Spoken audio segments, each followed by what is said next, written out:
हरे कृष्णा। दंडवत हरे प्रणाम। हरे। आजानुलंबितभुजो कनकावदात संकीर्तनैकपितरो कमलायताक्ष विश्वम्भरो द्विजवरो युगधर्मपालो वन्दे जगत्प्रियकरौ करुणावतारो। हे कृष्ण करुणा सिंधो दीनबंधो जगतपते गोपेश गोपिका कांत राधा कांत नमोस्तुते। तप्त कांचन गौरांगी राधे वृंदावनेश्वरी वृषभानुसुते देवी प्रणमामि हरिप्रिये। भक्त्या विहीना अपराधलक्षये क्षिप्ताश्च कामादितरङ्गमध्ये कृपामयि त्वां शरणं प्रपन्ना वृन्दे नुमस्ते चरणारविन्दम्। जय श्री कृष्ण चैतन्य प्रभु नित्यानंद श्री अद्वैत गदाधर शिवासादि गौर भक्त वृंद। हरे कृष्णा कृष्णा कृष्णा हरे हरे, हरे राम राम राम हरे हरे। सर्वप्रथम भगवान के अभिन्न प्रकाश विग्रह श्री गुरुपाद पद्म पूज्य पात्र दंडी स्वामी अष्टोत्तर सत श्री श्रीमद भक्ति प्रसाद विष्णु गोस्वामी गुरुदेव महाराज के पावन श्री चरण कमलों में असंख्य कोटि दंडवत ज्ञापित करते हुए उनकी अहेतुकी कृपा प्रार्थना करती हूँ। वे अपनी कृपा वर्षण करें जिससे निज कर्ताभिमान भाव को छोड़कर एकमात्र उनकी वाणी के वाहक के रूप में अपना परिचय दे सकूं। परम गुरुदेव नित्य लीला पृष्ठों विष्णु आशीष भक्ति दयित माधव गोस्वामी महाराज परमेष्ठि गुरुदेव जगत गुरु भक्ति सिद्धांत सरस्वती गोस्वामी ठाकुर प्रभुपाद व समस्त गुरु परंपरा जयुक्त हूँ। सपाश श्रीमन नित्यानंद प्रभु श्री गौर हरि वृंदावन बिहारी श्री राधा गोपीनाथ भगवान जयुक्त हूँ। हम सभी पर अपनी कृपा वर्षण करे जिससे भगवान के पवित्र नाम और हरि गुरु वैष्णव सेवा में हम सभी की रुचि उत्पन्न हो सके। आज हम ग्रंथ राज श्रीमद् भागवतम के अंतर्गत श्रवण करेंगे। दसम स्कंद का 49वां अध्याय हम प्रारंभ करने जा रहे हैं। 49 नंबर चैप्टर। ओम नमो भगवते वासुदेवाय। ओम नमो भगवते वासुदेवाय। ओम नमो भगवते वासुदेवाय। कल हमने श्रवण किया कि जो अक्रूर जी हैं भगवान ने उनके निवास स्थान पर जाकर उन पर कृपा की। उद्धव जी और बलराम जी के साथ अक्रूर जी भी भगवान की स्तुति करते हैं और फिर भगवान जिस पर भी प्रसन्न होते हैं, जिस जीव पर उसको अपनी सेवा प्रदान करते हैं। जैसा हम सुनते हैं प्रेम प्रेम भगवान से प्रेम होना चाहिए। जो जिसको हम बाहरी तौर पर इस जगत में प्रेम कहते हैं कि हाँ ऐसा दिखते हैं कुछ लोग भगवान से प्रेम करते हैं, कीर्तन गाते हैं, धामों में जाते हैं, ऐसा ऐसा वो तो सामान्यतः बहुत सारे लोगों को मिल जाता है।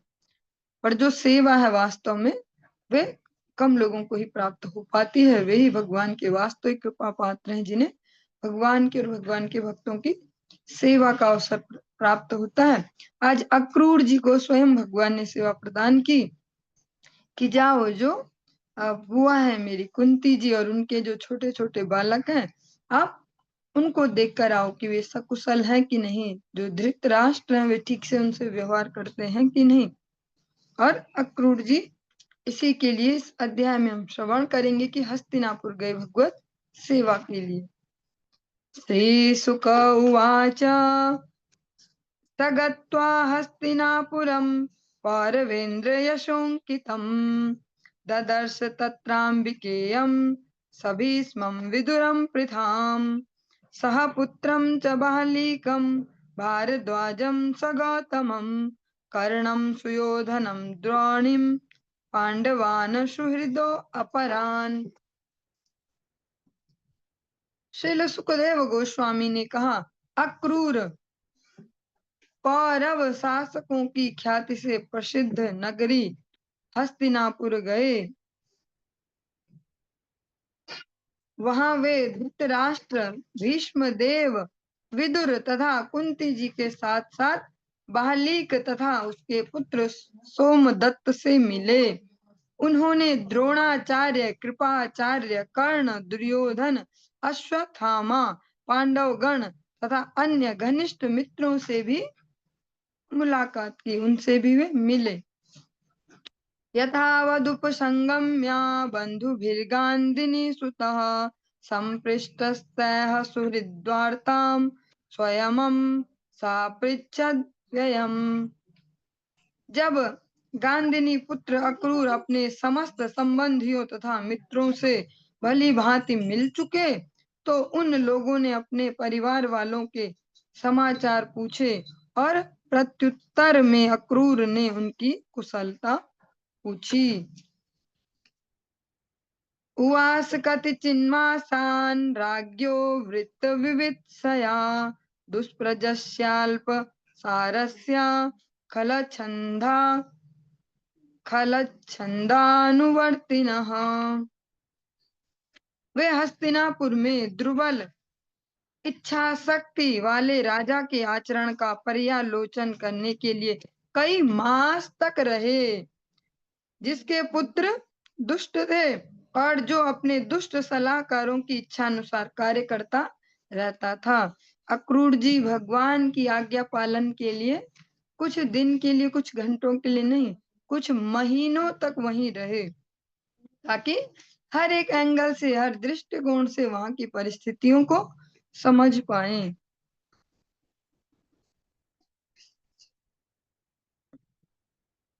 तेज ओजो बलं वीर्यं प्रशर्यादींश्च सद्गुणान् प्रजानुरागं पार्थेषु नासहद्भिश्चिकीर्षितम् कृतं च धृतराष्ट्रे यद् गरदानाद्यपेशलम् आचख्य सर्वमेवास्मै वृथा विदुर एव च।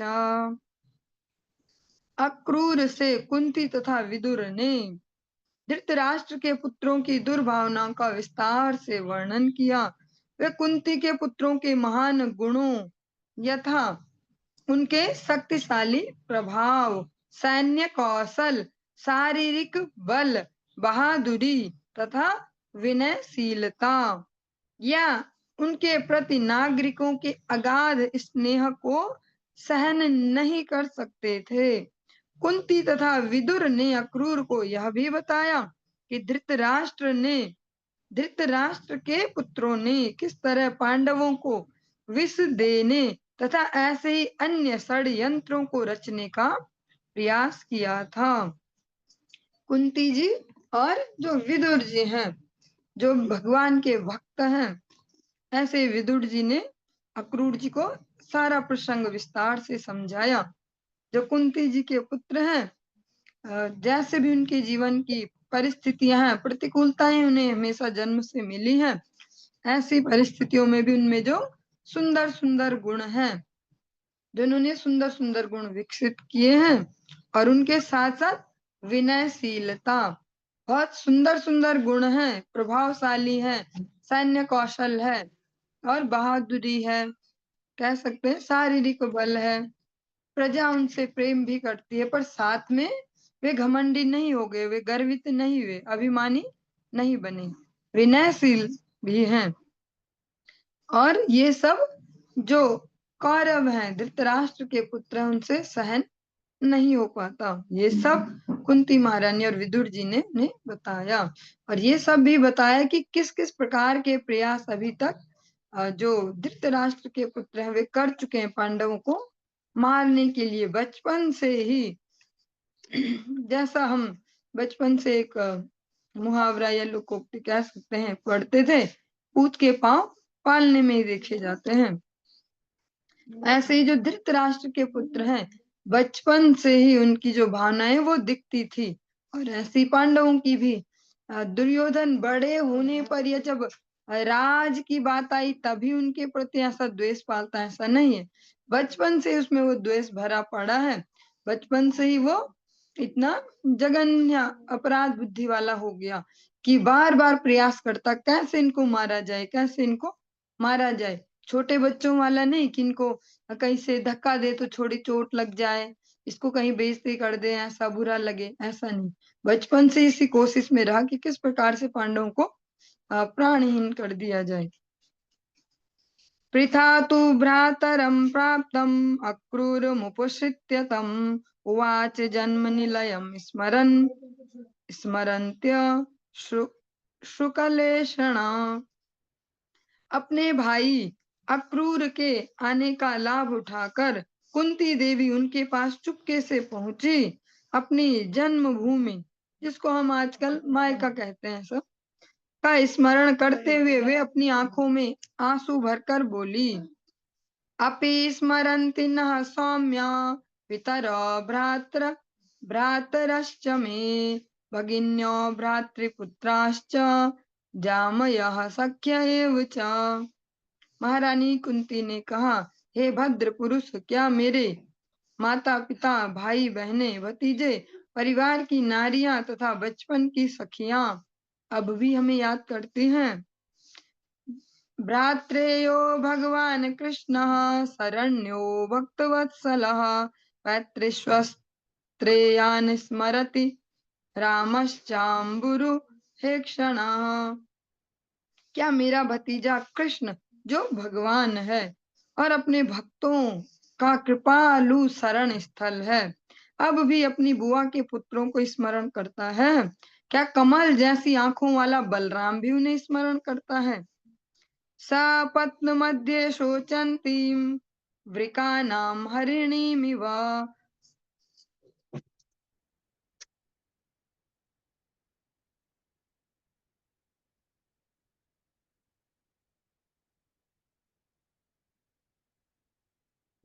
सपत्न मध्ये शोचन्तीं वृकानां हरिणीमिव सान्त्वयिष्यति मां वाक्यैः पितृहीनांश्च बालकान्। इस समय जब मैं अपने शत्रुओं के बीच में उसी तरह कष्ट भोग रही हूँ जिस तरह एक हिरनी भेड़ों के बीच में कष्ट पाती है, तो क्या भगवान श्री कृष्ण मुझे तथा मेरे पितृविहीन पुत्रों को अपनी वाणी से सांत्वना देने आएंगे? कुंती महारानी जैसे सामान्य माता होती हैं, इस जगत में कई बार प्रतिकूलताओं में अपने शिशुओं का लालन पालन करती हैं, ऐसी कुंती महारानी ने भी किया है। कहती हैं, मैं इस प्रकार से यहाँ रह रही हूँ जैसे भेड़ियों के मध्य कोई एक हिरनी हो, तो क्या भगवान आएंगे मुझे संरक्षण देने? जो मेरे बालक हैं, जिनके ऊपर पिता का आशीर्वाद नहीं है, क्या मुझे और उनको वो सांत्वना देने आएंगे? कृष्ण कृष्ण महायोगिन विश्वात्मन विश्वभावना प्रपन्नां पाहि गोविंद शिशुभिश्चावसीदति। हे भगवान श्री कृष्ण, हे भगवान श्री कृष्ण, हे महान योगी, हे परमात्मा तथा ब्रह्मांड के रक्षक, हे गोविंद, कृपया मेरी रक्षा कीजिए। मैं आपकी शरण में हूँ, मैं और मेरे पुत्र दुख से अभिभूत हैं।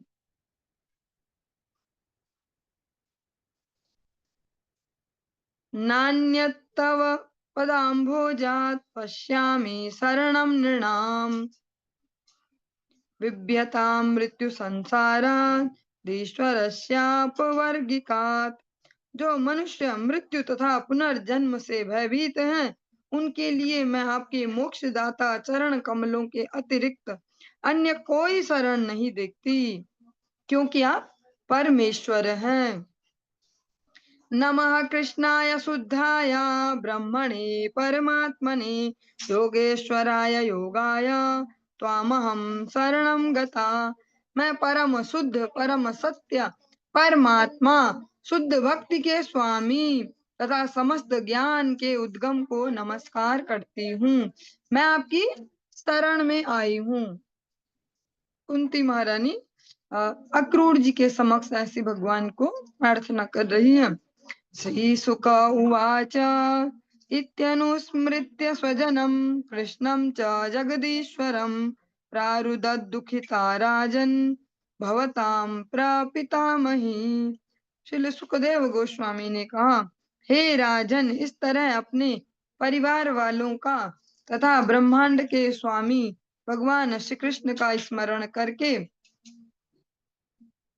आपकी परदादी कुंती देवी व्यथित होकर रोने लगी। परीक्षित महाराज जी को सुखदेव जी ये कह रहे हैं। सम दुख सुखो अक्रूरो विदुरश्च महायशाः सान्त्वयामास तु कुंतीम तत्पुत्रोत्पत्ति हेतुभिः। महारानी कुंती के सुख दुख में सहभागी रहे अक्रूर तथा सुविख्यात विदुर दोनों ने ही कुंती को उनके पुत्रों के जन्म की असाधारण घटना की याद दिलाते हुए सांत्वना दी। जो विदुर जी हैं और अक्रूर जी, वे दोनों ही, क्योंकि उनके ही समक्ष कुंती महारानी अपनी वेदना अपनी व्यथा को उजागर करती हैं। सबके समक्ष नहीं रोती धोती फिरती, वे जो उनके विश्वास पात्र हैं, जो भगवत भक्त हैं, दोनों ही उनके समक्ष अपने सारे उद्गार निकालती हैं। तो दोनों याद दिलाते उन्हें उनके पुत्रों के जन्म का प्रसंग कि वे सामान्य मानवी बालक नहीं हैं, वे देव पुत्र हैं। तो उनके जो भाग्य हैं वे भी भगवान के द्वारा संरक्षित हैं। यास्यन् राजानमभ्येत्य विषमं पुत्रलालसम् अवदत् सुहृदां मध्ये बंधुभिः सौहृदोदितम्। राजा धृतराष्ट्र के अपने पुत्रों के प्रति अत्यधिक स्नेह ने उसे पांडवों के प्रति अन्यायपूर्ण व्यवहार करने के लिए बाध्य कर दिया था।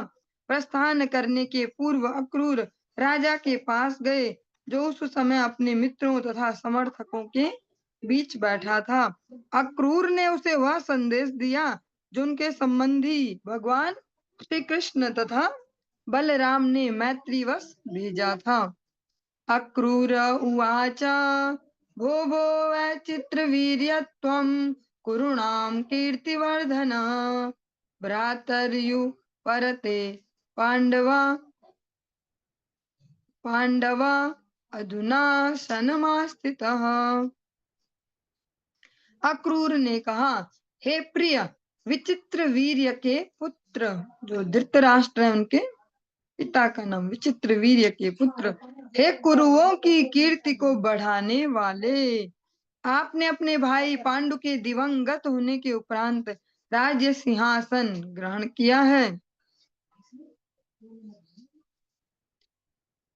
धर्मेण पाल्यन्नुर्वी प्रजाः शीलेन रज्जयन् वर्तमानः समास्वेषु श्रेयः कीर्तिमवाप्स्यसि। धर्म पूर्वक पृथ्वी की रक्षा करते हुए अपनी सच्चरित्रता से अपनी प्रजा को प्रसन्न रखते हुए तथा अपने समस्त संबंधियों के साथ एक समान व्यवहार करते हुए आप अवश्य ही सफलता तथा कीर्ति प्राप्त करेंगे। जो अक्रूर जी हैं एक प्रकार से व्यंग वाली भाषा का प्रयोग कर रहे हैं, क्योंकि ऐसा तो धृतराष्ट्र कुछ करते नहीं है, फिर भी इस प्रकार से सुना रहे उनको कि आप तो ऐसे हैं, आप ऐसा करते हैं। अन्यथा त्वाचरलन् लोके गर्हितो यास्यसे तमः तस्मात् समत्वे वर्तस्व पांडवेष्वात्मजेषु च। किंतु यदि आप अन्यथा आचरण करेंगे तो लोग इसी लोक में आपकी निंदा करेंगे और अगले जन्म में आपको नारकीय अंधकार में प्रवेश करना होगा। अतः आप पांडु के पुत्रों तथा अपने पुत्रों के प्रति एक सा बर्ताव करें, व्यवहार करें। यह अक्रूर जी कह रहे हैं। अक्रूर जी अभी कोई मीठे वचन, कोई चापलूस इस प्रकार से नहीं कह रहे।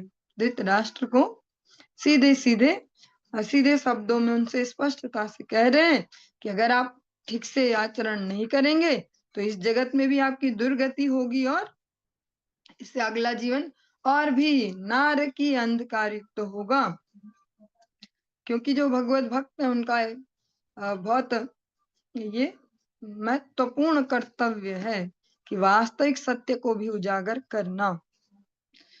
नेह चात्यंत संवासः कस्यचित् केनचित् सह राजन् स्वेनापि देहेन किमु जायात्मजादिभिः। हे राजन, इस जगत में किसी का किसी अन्य से कोई स्थायी संबंध नहीं होता है। हम अपने शरीर के साथ जब सदा के लिए नहीं रह सकते तो उसके पश्चात हमारी पत्नी, संतान तथा अन्य मनुष्यों के लिए क्या कहा जा सकता है। स्पष्ट करके अक्रूर जिन्हें समझा रहे हैं, क्योंकि धृतराष्ट्र जो भी कर रहे हैं अनुचित कार्य अपने पुत्रों के मुंह में ही कर रहे हैं। तो अक्रूर जी स्पष्ट कह रहे हैं कि शरीर का ही कुछ भरोसा नहीं है, यही हमारे साथ नहीं रहता है, तो इससे जो संबंधित है उनके बारे में क्या कह सकते हैं। एकः प्रसूयते जन्तुरेका एव प्रलीयते, एको अनुभुक्ते सुकृत मेक एव च दुष्कृतम। हर प्राणी अकेला उत्पन्न होता है, अकेला मरता है, अकेला ही वह अपने अच्छे और बुरे कर्मों के फलों का अनुभव करता है। और ये बात तो जन सामान्य को भी पता होती है, डायलॉग के रूप में सभी बोलते हैं, अकेले आए हैं अकेले जाएंगे, खाली आए खाली जाएंगे। पर अक्रूर जी कह रहे अकेला आया है अकेला जाएगा, खाली वाला कुछ सिस्टम नहीं कहा उन्होंने। उन्होंने कहा अपने अच्छे और बुरे कर्मों का स्वयं अनुभव करता है, वे साथ में जाते हैं जो कर्म फल है।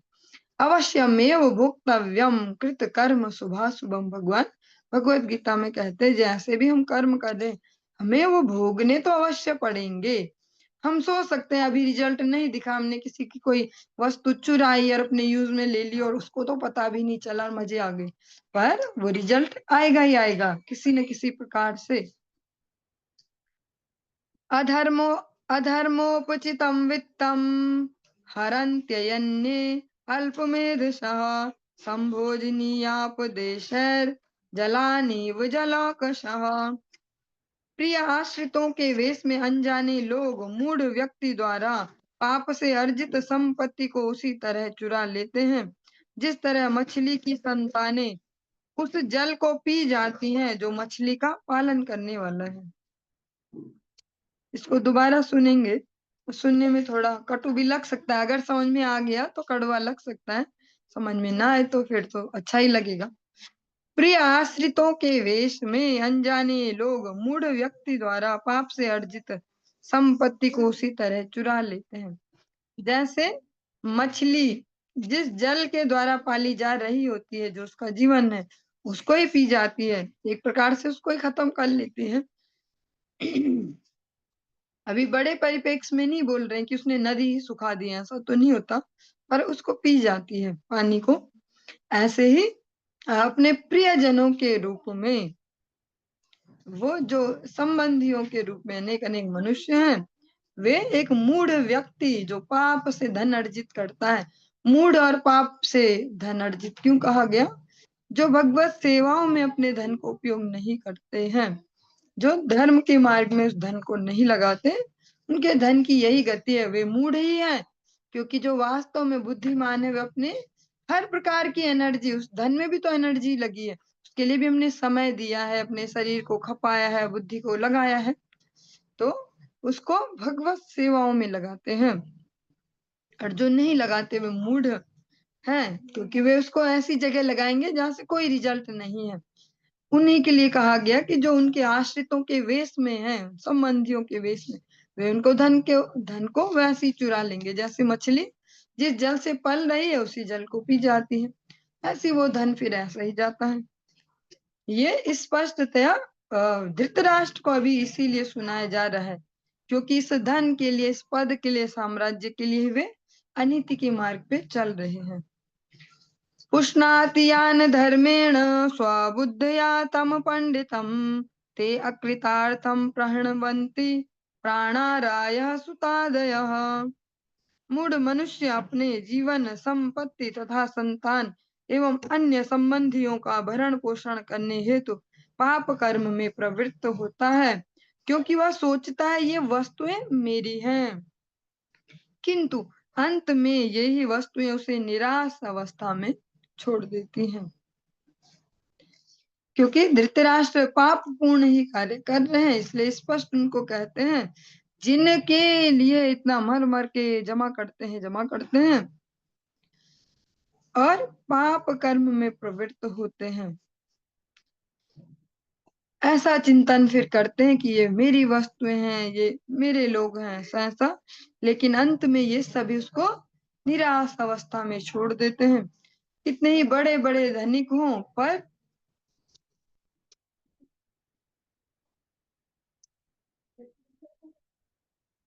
कितने ही बड़े बड़े धनिक लोग हों, परंतु अंत समय में वो धन की आयु को नहीं बढ़ा सकता। ऐसे भारत देश के भी एक बहुत बड़े उद्योगपति हुए हैं, नाम अभी कहना उचित नहीं होगा, उनके लिए ये भी बहुत फेमस है, भक्तों के लिए वो बहुत अच्छा उदाहरण है किसी को समझाने के लिए कि देखो उन पे इतना धन था, फिर भी अंत समय अपने लिए कुछ समय मांग रहे थे डॉक्टर से, कुछ ऐसी दवाई है क्या, कितने ही पैसे ले लो आप, लाखों करोड़ों जितने लेने हैं, पर कुछ ऐसी दवाई है जो मुझे 2-4 साल जिंदा रख पाए, जिससे मेरी जो योजनाएं अभी बची पड़ी है, जो जो मैंने प्लानिंग की थी वो पूरी मैं कर पाऊं, लेकिन ऐसा नहीं हो पाया। स्वयं किल विषमादाय त्यक्तो नार्थको विदः असिद्धार्थो विशत्यंधम स्वधर्म विमुखस्तमः। अपने तथा कथित आश्रितों से परित्यक्त होकर जीवन के वास्तविक लक्ष्य से अनभिज्ञ, अपने वास्तविक कर्तव्य के प्रति उदासीन तथा अपने उद्देश्यों को पूरा करने में असफल होकर वह मूढ़ मनुष्य अपने पाप कर्मों को अपने साथ लेकर नरक के अंधकार में प्रवेश करता है। इस जगत में जो भी मोह माया है, ऐसा बोलते हैं ना, सब माया है, सब माया है, लेकिन जो भी हमने स्नेह की रस्सियां बांधी है इससे उससे, और उनके लिए हम रात दिन एक कर करके संपत्ति या कुछ भी जो भी परिस्थितियां अनुकूलताएं वर्जित करते हैं, और अगर वो भगवत भक्ति में नहीं है, उस धन का सदुपयोग अगर वो नहीं करेंगे, तो वही हमारी जो घोर मेहनत है, जिसको हम बोलते हैं खून पसीना एक किया, रात दिन एक किया, जमीन आसमान एक कर दिया, ऐसा वही मेहनत हमें नरक में और नीचे और नीचे और नीचे ढकेलेगी।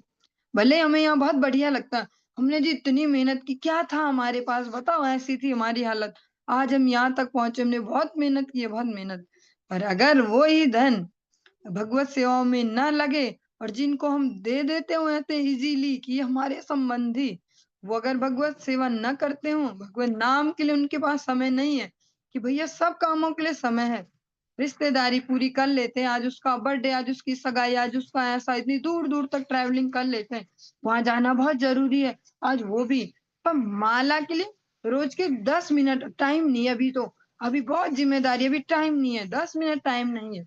ऐसे मनुष्यों को जब धन देकर जाएंगे अपने खून पसीने का, तो वही धन हमको अंधकारों में ले जाएगा, अंधकार वाली निम्न योनियों की ओर ले जाएगा। अगर उसको ही हम भगवत सेवा में लगाएं या उन्हीं संबंधियों को भगवत सेवा में नियुक्त कर दें, उनकी बुद्धि निर्मल हो पाए, तो फिर उसका सदुपयोग हो पाएगा। वरना अक्रूर जी धृतराष्ट्र को स्पष्टतया कह रहे हैं, उसका भी पूरा जोर है कि इतना बड़ा साम्राज्य, उस समय के सबसे पावरफुल साम्राज्यों में से एक है हस्तिनापुर, पूरा मेरे पुत्रों का हो जाएगा। हाँ, पांडु के पुत्रों को साइड करके मेरे बेटे इतने बड़े साम्राज्य के मालिक होंगे, उनके संपत्ति को वो सब भोग करेंगे। किंतु स्पष्ट अक्रूर जी कहते हैं कि नरकों में जाएंगे आप, अगर आप ठीक से व्यवहार नहीं करते।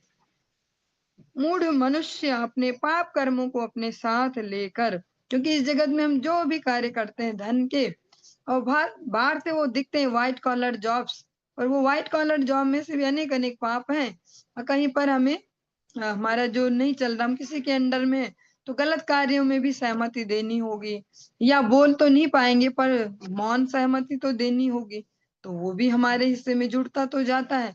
कोई भी ऐसा कर्म नहीं है जो फल के बिना हो। तो कोई भी कार्य हम कर रहे हैं इस जगत में, कितना ही वो सुंदर दिख रहा है, हम ऐसा करते हैं, हम वैसा करते हैं, पर सब में कहीं ना कहीं पाप छुपे पड़े हैं। इसीलिए धन की शुद्धि है भगवत सेवाओं में लगाना। और इस कलयुग में विशेषकर जो अभी ये टाइम पीरियड एक चल रहा है, कुछ वर्षों से ही, जैसे कह सकते हैं 25-30 सालों से धन का एक अतिरेक सा आ गया संसार में, बहुत अधिक धन बढ़ने लग गया, धन बढ़ने लग गया। लेकिन अगर वो सही जगह नहीं लग रहा है तो वो दुर्गति की ओर ही ले जा रहा है। नेक्स्ट जनरेशन को पिछली जनरेशन ने जो खून पसीना एक वाली जो मेहनत कहते हैं वो करके जमा किया, नेक्स्ट जनरेशन को फ्री में डिलीवर कर दिया, तो बहुत ही रेयर है कि वे इसको सदुपयोग में लगाएंगे अपने अलग अलग इंद्रिय तर्पणों में भर भर के। ऐसा नहीं हो पाएगा कि भगवत सेवाओं में जिन्होंने स्वयं लगाया है, चाहे वो कम धन वाली परिस्थिति में से, फिर भी उन्होंने अगर धार्मिक में लगाया हो, उनको धार्मिक सेवाओं में, तो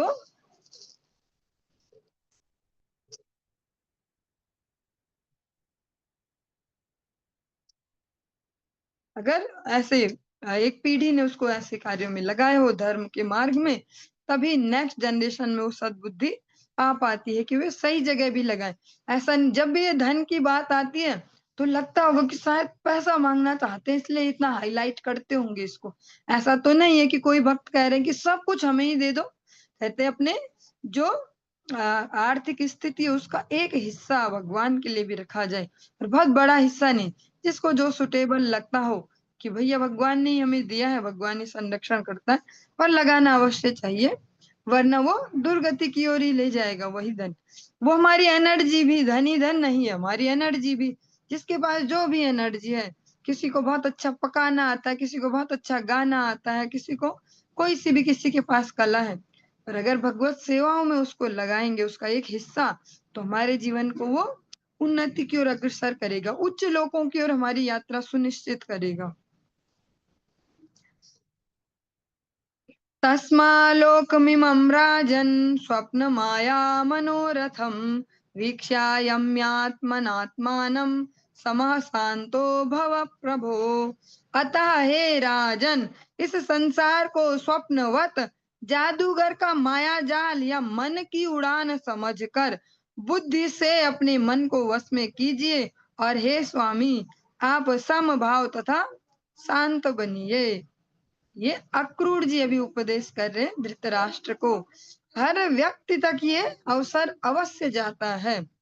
एक बार एक माता जी कुछ दिन पूर्व ही प्रश्न कर रही थी कि बहुत सारे लोग तो ऐसे जिनको नहीं पता कि भगवान की सेवा, नाम तो उनका कुछ नहीं, वे निम्न अधम योनियों की ओर जाएंगे, क्योंकि भगवान प्रैक्टिकल है, व्यवहारिक है, बिल्कुल उन्होंने ऐसी व्यवस्थाएं की हैं कि प्रत्येक व्यक्ति तक उनका संदेश अवश्य जाएगा। धृतराष्ट्र जैसे व्यक्ति के पास भी प्रैक्टिकली अक्रूर जी जैसे व्यक्ति गए, उन्होंने उनको बहुत प्रयास किया समझाने का, शास्त्रों के तर्क दे के, स्वयं भगवान भी गए कि समझ जाओ, तब भी ना समझे, और अंत में जब पूरी दुर्गति इसी जगत में झेल ली, आगे तो जो हो सो हो, यहीं भी पूरी दुर्गति झेल ली, सारे पुत्र चले गए, सारा सम्मान सब चला गया, फिर उन्हीं पांडवों के आश्रित रहते हैं। तो हमने प्रथम स्कंद में ही आप सभी ने श्रवण किया था। फिर आए विदुर जी, और फिर उन्होंने अच्छे से भर भर के बहुत अच्छी तरीके से सुनाया कि तुम भीमसेन की रोटियां खा रहे कुत्तों की तरह पड़े पड़े, जिसने तुम्हारे पुत्रों को मारा है। फिर उन्हें वो भी एक स्ट्रांग वाणी भी सुननी पड़ी। ऐसे भगवत भक्त की विदुर जी ने तो बहुत अच्छे से उनको लताड़ा। अगर वैसी भाषा आज प्रयोग की जाए तो सब भाग जाएं, कैसा बोलते हैं ये, तो कैसा बोलते हैं, थोड़ा आराम से भी बोल सकते हैं, थोड़ा प्यार से समझा सकते हैं, पर वो प्यार से तो बहुत बार समझाया जा चुका है, उसके बाद ही वो महाभारत हुआ है। फिर विदुर जी ने फाइनली उनको बहुत अच्छे से सुना सुना के ढंग से समझाया कि अब तो नरक में ही जाओगे, शर्म नहीं आती, यहीं पड़े हो अभी तक, ऐसा ऐसा। तब जाके खींच के जबरदस्ती ले गए बद्रिकाश्रम, और फिर कुछ ही दिनों में उनको उनकी सही गति तक भी पहुंचाए। ये नहीं कि वो अपने भड़ास निकाल रहे, सुना रहे, कुत्ते जैसे पड़े हो तुम ऐसे हो, तुम वैसे हो। उनके कल्याण के लिए, ताकि उनको अब इसके अलावा कोई और उपाय नहीं है। फिर लेके गए और वास्तविक गति तक पहुंचाया भी, वो जिम्मेदारी भी ली। तो ऐसे ही भगवत भक्ति में भी भगवान की जिन पर कृपा है उनको ऐसे ही शिक्षक देते हैं कि जो उनको जहां पर जैसी दवाई की जरूरत हो वैसी दे। हमेशा शहद वाली दवाई न दे, जहाँ पे नीम की जरूरत हो वो भी दे कि ऐसे मत करो, ऐसा मत करो। तो भगवान ने ऐसे धृतराष्ट्र के जीवन में भेजे भगवत भक्त।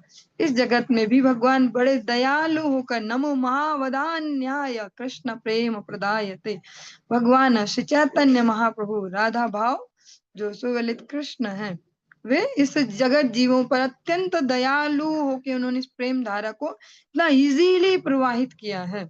अगर बात करें, कल ही मैं अपने एक भाई से मिली, तो वो बचपन से संस्कृत की पढ़ाई करना, फिर योग के भी बहुत अच्छे लेवल तक जाना, जैसे सिद्धियां होती हैं ऐसे मंत्र जप ये वो, अपने एक्सपीरियंस सुना रहा था कि मैंने वो वाली साधना ना ऐसे की थी दीदी, पता है वो वाली करने जाता था, गंगा जी में जाना, कोई ना देखे चुपचाप से, मुझे ना ब्रह्म राक्षस भी मिला। और बच्चे भी सुन रहे थे, फिर पूछ रहे वहां होता है?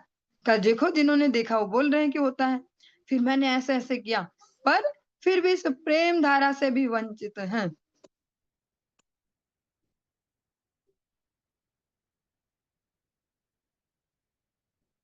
पर इतने भीषण भीषण मेहनत करने के बाद फिर भी प्रेम धारा से भी वंचित हैं। जो बाकी सब उपासना है वो ऐसी हैं, बहुत कठोर साधनाएं मांगती हैं और रिजल्ट बहुत छोटे से। रिजल्ट क्या है? थोड़ा सा भौतिक सम्मान मिल जाएगा, धन मिल जाएगा, यही तो है। लेकिन महाप्रभु ने इस बार बहुत ही वदान्य होकर, नमो महावदान्याय, बहुत ही अतिशय दयालुता के साथ प्रेम धर्म को ऐसे वितरण किया, मुक्त हस्त होके ऐसे। और उनकी धारा में जो जन आते हैं वे भी उनकी तरह अत्यंत दयालुता के साथ, हमारे दोषों को न देखते हुए, क्योंकि अगर दोष देखें तो गणाई ते दोष गुण लेश न पाओ भी, जब तुम कर भी विचार। अगर भगवान हमारे दोस्त देखने लग जाए तो गुण कहाँ दिखेंगे? सारे छेद ही छेद हैं।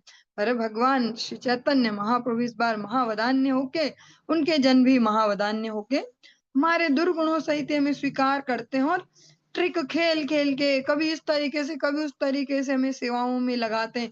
आज इतनी इमरजेंसी, आप ऐसा कर दोगे? हाँ वो ऐसा, आप ऐसा कर दोगे?